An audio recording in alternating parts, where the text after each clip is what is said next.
Early on in my marriage, my wife and I decided to become tithers, to give away 10% of our gross income to charity, about half to our church and half to other charities.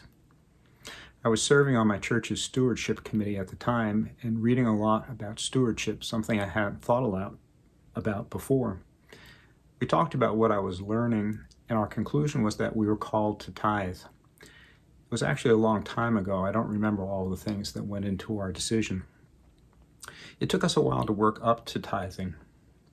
We were able to allocate increased income, and as we paid off student loans, we redirected funds towards giving.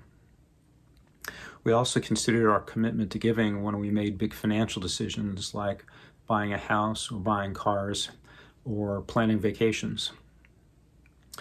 We found that by focusing on the big financial decisions that we could still be generous and still have money to afford small luxuries in life.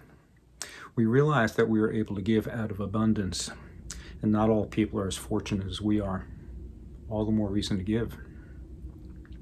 Our choice never felt like a sacrifice. To the contrary, we feel like we have been blessed.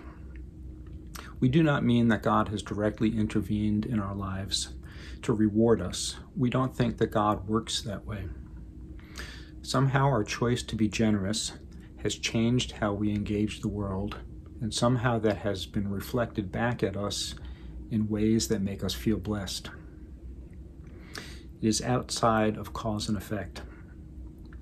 Because we don't think that God intervenes directly in our lives, we don't think that intercessory prayer causes things to happen, but we still think prayer works somehow.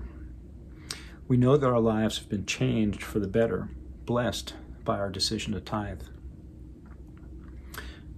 A brief coda on why we use gross income as the basis for our tithe. We have always itemized deductions, and the more we gave away, the more our taxes were reduced. It seemed to us that if the government was willing to subsidize giving in this way, that the benefit should be to the organizations that we support and not to ourselves.